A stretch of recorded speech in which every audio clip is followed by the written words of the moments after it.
Hi guys, this is moon. Finally मैंने अपना एक यूट्यूब चैनल चालू कर दिया है। ये मेरे यूट्यूब चैनल का फर्स्ट वीडियो है। तो इस यूट्यूब चैनल में मैं कुछ ऐसे इश्यूज को रेज करूंगी जिन्हें कहीं ना कहीं हम सब कोई फेस करते हैं, एंड मैं उनके बारे में बात करूंगी। I will be your guide and your therapist in this YouTube channel.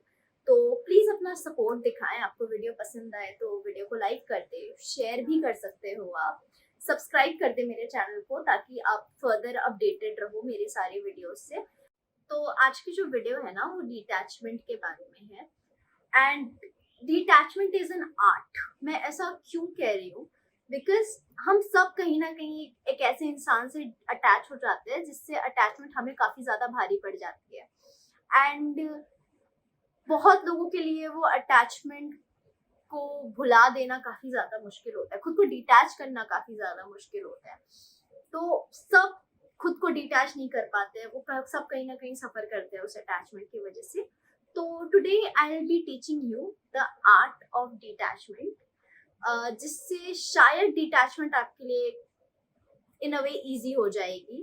And I hope this video will be helpful for you. हम सब कभी ना कभी एक ऐसे इंसान से अटैच हुए हैं जो हमें लगता है कि कभी वर्दी था ही नहीं हमारे अटैचमेंट के। हमारी अटैचमेंट ने उनको जितना भी सब कुछ दिया, हमने जितना प्यार दिया उनको, जितनी केयर की, जितना टाइम दिया अपना, वो इंसान शायद कभी वो चीज़ें डिजर्व ही नहीं करता था। एंड जब एक ऐसा इंसान आपको छोड़ के जाता है या किसी वजह से आपका रिलेशनशिप या फ्रेंडशिप उस इंसान के साथ वर्कआउट नहीं करता है, you go through a bad phase जहाँ आप बहुत ज़्यादा स्ट्रगल करते हो, बिकॉज आप तब तक उस इंसान से काफ़ी ज़्यादा अटैच हो चुके होते हो।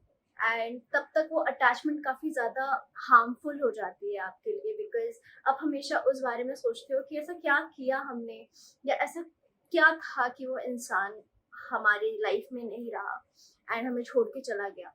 तो कहीं ना कहीं वो अटैचमेंट फिर आपके अगेंस्ट होने लगती है। एंड आपको नहीं पता उन अटैचमेंट्स से डील कैसे करें, एंड ऐसा क्या करें कि वो अटैचमेंट्स किसी तरीके से कम हो जाए एंड हमें कम दुख दे, बिकॉज वो अटैचमेंट्स हमारे लिए इमोशनली काफ़ी ज़्यादा हार्मफुल हो जाती है। बिकॉज हम वो इंसान नहीं होते हैं जो किसी को छोड़ के जाते हैं, हम वो इंसान होते हैं जो किसी के छोड़ के जाने के बाद उन प्रॉब्लम्स से डील करते हैं अकेले, बिकॉज हमें पता नहीं है कि उस इंसान के बिना अपनी लाइफ आगे कैसे कंटिन्यू करें। तो जब ऐसी सिचुएशंस अराइज होती है, the best thing that you can do is detach. मैं क्यों ऐसा कह रही हूँ? क्योंकि उन अटैचमेंट्स का आपकी ज़िंदगी में कोई फ़ायदा नहीं है जिनसे आपको कोई इमोशनल बेनिफिट नहीं मिल रहा है। हाँ, emotional benefit.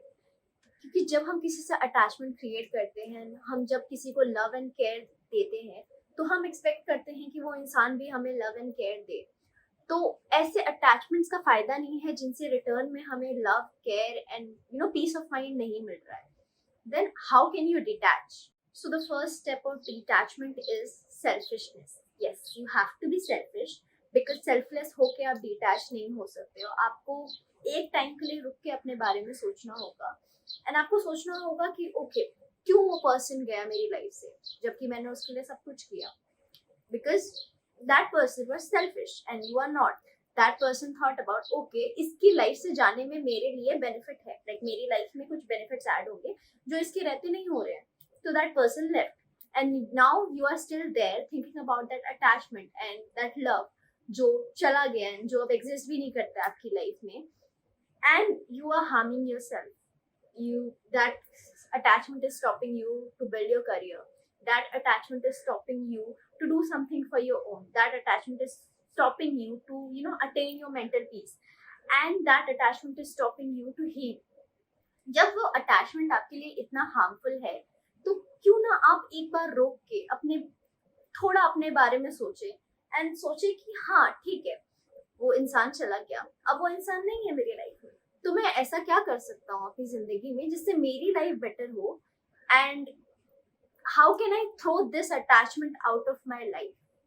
So then after you get a bit selfish, ठीक है, आपने मन बना लिया कि ठीक है, मुझे उस इंसान से वो सब कुछ नहीं मिला जो मुझे मिलना चाहिए था जबकि मैंने सब कुछ किया। तो अब आपके मन में एक सवाल आएगा कि अरे प्यार तो सेल्फलेस ही होता है, हम कैसे अब सेल्फिश हो जाए, हमने तो प्यार किया था इस इंसान से।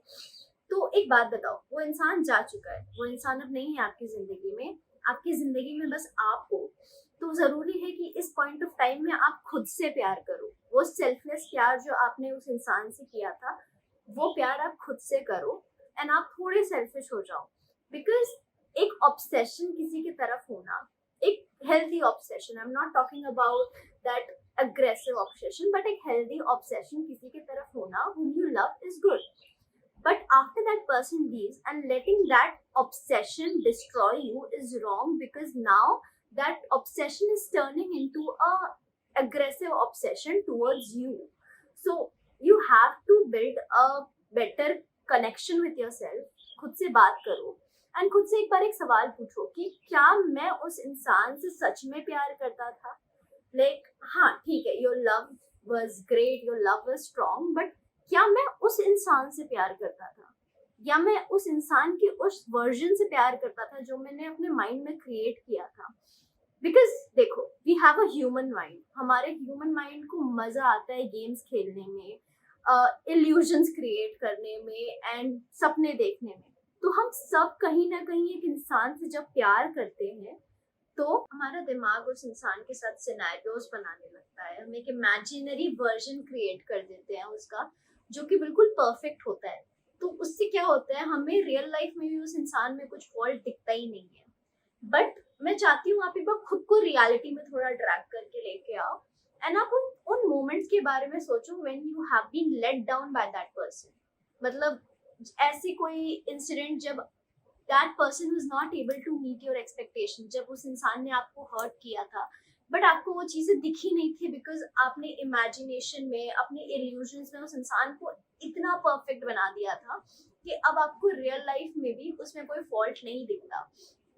तो मैं चाहती हूँ जब आप खुद को डिटैच कर रहे हो ना किसी से, the best thing that you can do is snap yourself back in reality and उन सारे मोमेंट्स के बारे में सोचो जब आप रोए हो इस इंसान की वजह से, जब आप हर्ट हुए हो बट आप बोल नहीं पाए हो बिकॉज आपको लगता है कि वो इंसान इतना परफेक्ट है कि नहीं, वो इंसान तो ऐसा कर ही नहीं सकता है, शायद मैं ही इन चीजों को बहुत ज्यादा एग्जैजरेट कर रही हूँ एंड खुद को हर्ट कर रही हूँ, बट नहीं, आप एक्चुअली हर्ट हुए हो उस पर्सन की वजह से। सो if you start thinking about these things now, these things are going to help you to come back in reality and detach yourself. तो अब आप सेल्फिश हो चुके हो और आपने मन बना लिया है कि हाँ अब मुझे खुद को डिटैच करना है, तो एक काम करो, अपना फोन उठाओ एंड उस इंसान को हर जगह से ब्लॉक कर दो, उस इंसान को अपनी लाइफ से कट ऑफ कर दो एंड कोई ऐसा दरवाजा ना छोड़ो अपनी जिंदगी में जिससे वो इंसान वापस आ पाए, क्योंकि this is the best that you can do for your self. आप नहीं चाहोगे कि आप मूव ऑन कर चुके हो, आप हील कर चुके हो इस फेज से एंड वो इंसान वापस आ जाए। एंड अगर वो इंसान आपके टच में रहेगा ना, आपका मन, बिकॉज आपकी अटैचमेंट इतनी ज्यादा है उस इंसान से, आपकी अटैचमेंट से ना आपका माइंड हमेशा उस इंसान की तरफ जाएगा ना, आप हमेशा कोशिश करोगे कि हाँ वो इंसान क्या कर रहा है, उसकी एक्टिविटीज ट्रैक करने का, उसके स्टेटस देखने का, स्टोरीज देखने का। And in that way you can't heal, you can't come out of that attachment. So block that person out, because now you are living in the memories and you are loving those memories, because जो इंसान आपकी memories में है ना, वो इंसान अब आपकी जिंदगी में एग्जिस्ट नहीं करता है। बहुत लोग रिलेशनशिप के ड्यूरेशन को लेके बैठ जाते हैं कि अरे मेरा 10 साल का रिलेशनशिप था, मेरा 8 साल का रिलेशनशिप था। कभी कभी ऐसा होता है ना कि आपको 8 साल 10 साल के रिलेशनशिप में ही उतना प्यार नहीं मिलता है जो एक इंसान आके आपको कुछ महीनों में दे दे। आज के टाइम पे ना आपके रिलेशनशिप की ड्यूरेशन की कोई वैल्यू नहीं है, तो बेटर है कि खुद को उस तरीके से हर्ट करना आप बंद कर दो, बिकॉज हमारे माइंड में एक लिमिटेशंस होती है खुद के लिए, दैट हमें इससे ज्यादा कोई प्यार नहीं कर सकता, हमें इससे ज्यादा बेटर इंसान मिल नहीं सकता है। पहले तो ये चीजें अपने दिमाग से हटा दो, क्योंकि ये जो डर आप बैठा लेते हो ना कि नहीं ये इंसान चला गया तो मुझे इसके जैसा कोई नहीं मिलेगा, मुझे इससे ज्यादा प्यार कोई नहीं करेगा, ये डर ही वो चीजें होती है जो आपको रोकती है ओवरकम करने में चीजों को। ये डर अपने दिमाग से निकाल दो एंड कुछ नहीं जाता है पेशेंट रहने में एंड अपने आप को एक पॉजिटिव माइंडसेट में डालने में कि हाँ ठीक है ये इंसान चला गया बिकॉज ये इंसान मुझे नहीं डिजर्व करता था, भगवान ने वो चीजें देखी है जो आपने नहीं देखी है, तो भगवान ने एक इजी तरीके से इस इंसान को निकाल दिया आपकी जिंदगी से। तो now you have a time to explore the world, to explore people, and ये डिसाइड करने का कि यार अब मैं ऐसे किस इंसान को चूज करूं जो उसकी तरह ना हो, जो मुझे छोड़ के चला गया। तो जब आप उस इंसान को कट ऑफ कर देते हो ना अपनी जिंदगी से, आपको आपके पास बहुत ज्यादा टाइम बचता है। तो आप उन उन टाइम को एक प्रोडक्टिव वे में यूज करो, किसी ऐसे वे में यूज करो जो आपके लिए बेनिफिशियल हो। Try putting that time in your career, try putting that time in spirituality. यार भगवान से बात कर लो, क्योंकि वो एक ऐसी स्पिरिट है ना जो आपको कभी डिसअपॉइंट नहीं करेंगे। Try talking to God, because God is the best way to heal yourself. Spirituality is the best way to heal yourself. Try building a better connection with your parents. उनसे बात करो, अपनी फ्रेंड्स से बात करो, and कोशिश करो कि कोई और ऐसा आपको फील ना कराए जैसा उस इंसान ने कराया था। अपनी एक्सपेक्टेशंस लिमिटेड रखो। इमोशनल एक्सपेक्टेशंस की बात कर रही हूँ मैं। अपने आप को जब भी आप किसी से कनेक्शन बिल्ड करो ना, थोड़ा डिटैच रखो, अपने आप को मेंटली कन्विंस्ड रखो कि हाँ देखो ये चीजें वर्कआउट कर सकती है, नहीं भी कर सकती है। ऐसा भी होगा कि कोई ऐसी सिचुएशन आ जाए कि ये रिलेशनशिप वर्कआउट ना करे, तो always like convince yourself mentally कि हाँ ऐसा भी हो सकता है, एंड अगर ऐसा हुआ तो मैं प्रिपेयर रहूंगा उस चीज के लिए। अगर आप खुद को इस तरीके से कन्विंस कर लोगे ना, तो आप खुद को प्रिवेंट कर पाओगे फर्दर हर्ट होने से।